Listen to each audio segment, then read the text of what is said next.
पेन्शनपुऱ्यात महाविकास आघाडीची कॉर्नर सभा पेन्शनपुरा मेराज चौक येथे घेण्यात आली। या सभेमध्ये मटका दारूची सुविधा नको असेल तर बांगरला हरवा, विनायक भिसे यांचा थेट हल्लाबोल।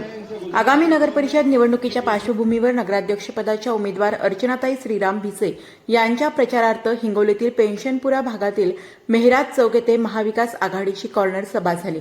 या सभेत महाविकास आघाडीच्या नेत्यांनी विरोधकांवर कळमनुरीचे आमदार संतोष बांगर यांच्यावर घणाघाती टीका करत त्यांचा धोबीपछाड केला।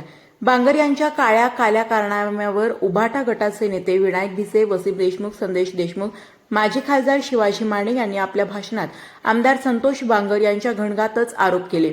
भिसे म्हणाले, जर तुम्ही शिंदे गट नगराध्यक्ष निवडून दिला तर घरपोच मटका आणि दारूची सुविधा होईल आणि अनेक कुटुंब बर्बाद होतील। या लोकांना तुम्ही निवडून देणार का? दादागिरी आणि पैसा चालणार नाही। या दादागिरीला संपवण्यासाठी आम्ही मैदानात उतरलो आहोत आणि आम्हाला तुमची साथ हवी आहे, असे आवाहन त्यांनी केले। या कॉर्नर सभेला काँग्रेसचे जिल्हाध्यक्ष सुरेश आप्पासाहेब, माजी खासदार शिवाजी माने, उद्धव ठाकरे गटाचे नेते वसीम देशमुख, जिल्हाप्रमुख संदेश देशमुख, जिल्हाप्रमुख गोपू पाटील, माजी आमदार संतोष टारफे, राष्ट्रवादी काँग्रेस शरद पवार गटाचे शहर अध्यक्ष मुजीब पठाण, खलील बेलदार यांच्यासह अनेक पदाधिकारी उपस्थित होते। या नेत्यांनीही सत्ताधारी पक्षाच्या मनमानी कारभारावर टीका करत जनतेने आता परिवर्तनासाठी महाविकास आघाडीला साथ देण्याचे आवाहन केले। आप लोगों को डरने की जरूरत नहीं है। हम लोग आपके कंधों को कंधा मिला के आप लोगों के साथ में खड़े हैं। इनकी भूख तो भी कितनी है, लोगों को कितनी सत्ता चाहिए। जो कलमनुर का आमदार है, मटके वाला बाबा, उस कलमनुरी के अंदर में हर गली हर नुक्कड़ पे दारू की दुकान, मटके की दुकान चालू है, सरेआम चालू है। उसके बाद हर गांव में मटके की क्लब की दुकान चालू है। अगर हिंगोली में अगर इन लोगों का नगराध्यक्ष बन गया तो कुरियर, देखे ना आपने कुरियर कैसे चलता है, तो वैसा हिंगोली शहर के अंदर में हो जाएगा। अगर किसको मटका लगाना है तो आज मटके की दुकान पे जाके मटका लगाना पड़ता है। अगर ये नगराध्यक्ष बन गए मटके वाले बाबा, तो मटके का किताब बुक लेके तो कुरियर से तो आदमी घर पे आएगा, बोलिए भाई साहब आपको क्या लिखना है,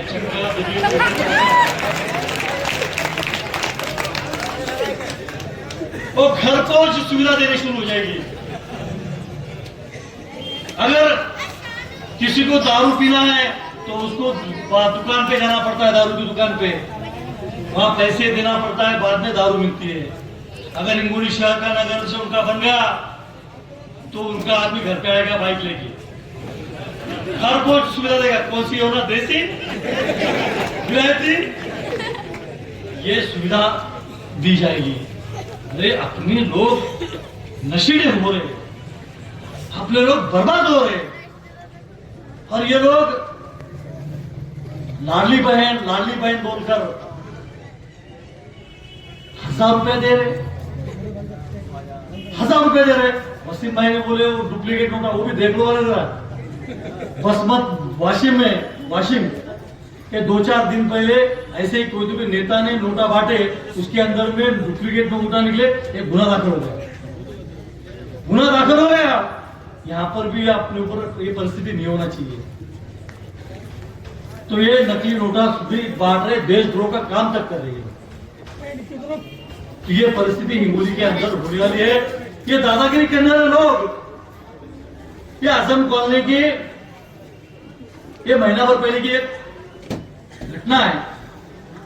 एक गरीब बकरी चरवा, उसकी बकरी इनके खेत में चले गई, जो कि आज नगराध्यक्ष के जो उम्मीदवार है उनके खेत में बकरियां चले गए। तो उसके अंदर में उन्होंने 30 बकरियां पकड़े और पकड़ के बेच दी मार्केट में,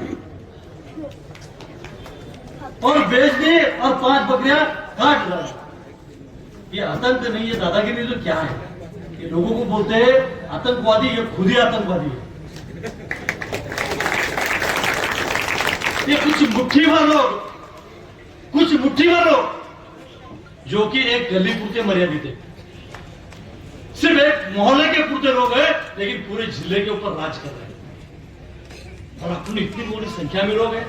अरे ईमान वालों, मैं आप लोगों को बताना चाहता हूं कि ये ही बदमाश था कि इसने कहा था क्या कि इन मुसलमानों के वोटों की मुझे जरूरत नहीं है, गर्ज नहीं है। तो ईमान वालों, अगर आपका ईमान जिंदा है तो आप बताइए कि उसको वोटिंग करेंगे इस बार? हाथ उठाकर बोलिए। आप वोटिंग नहीं करेंगे? ये जितने जितने हाथ ऊपर करे उनका पूरी पिक्चर कैमरे में कैद हो चुकी है। कैमरे में कैद है। अगर ये 2 तारीख के पहले अगर कुछ मैं चल बसा और जिसने जिसने हाथ ऊपर किया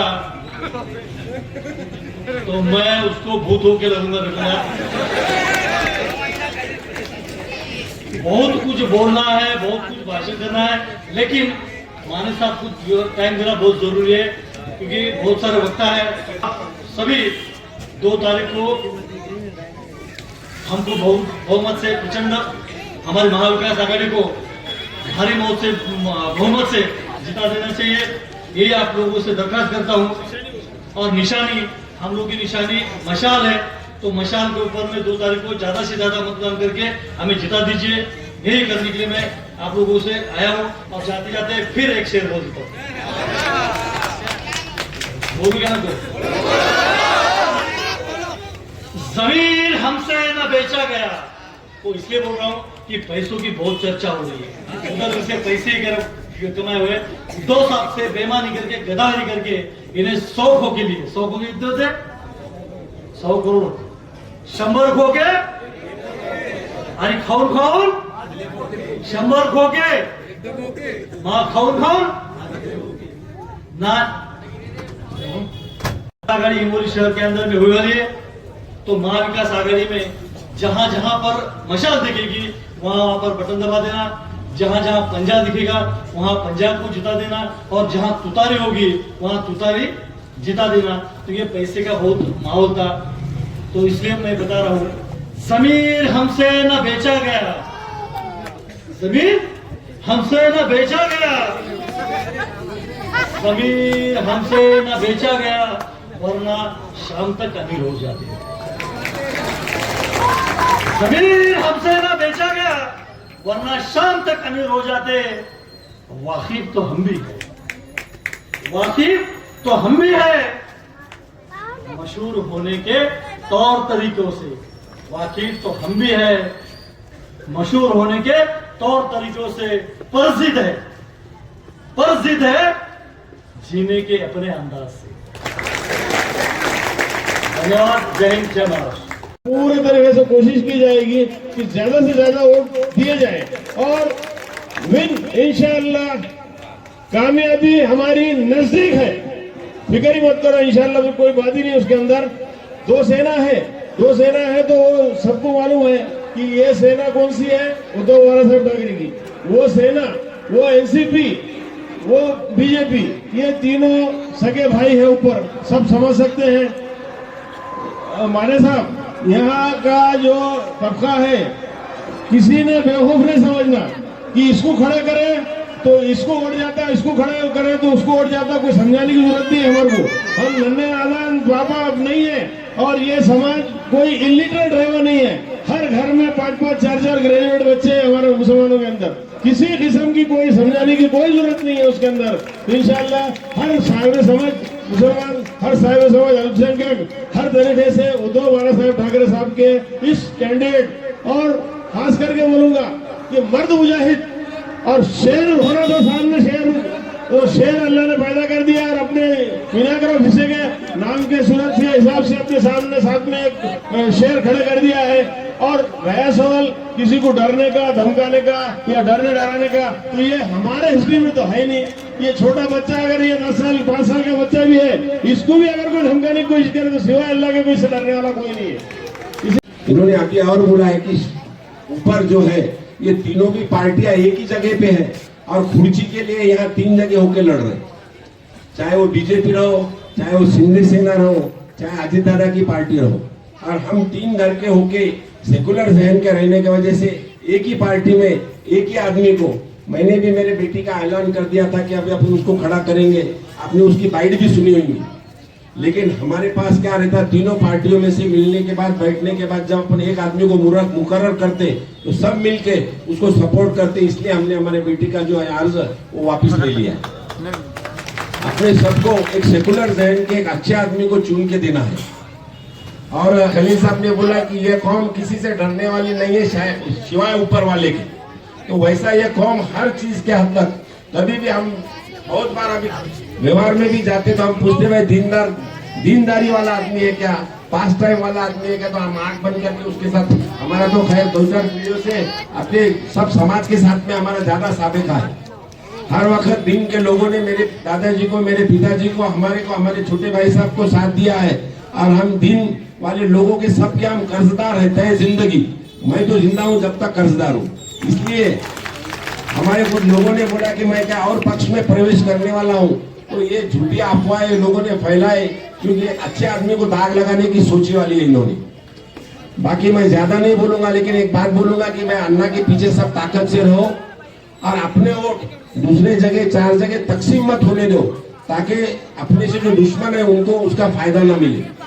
अपने कुछ लोग ऐसे हैं कि जो प्रेशर से, कुछ अड़चन के वजह से उनके तरफ चले गए बेचारे, लेकिन वो भी अपने ही है, उनको नहीं छोड़ने का, लेकिन अपने को क्या करने का है कि वोटों की तकसीमियत नहीं होने देने का, इतना सबके जहन में रहने दो। इतना बोल के मैं मेरे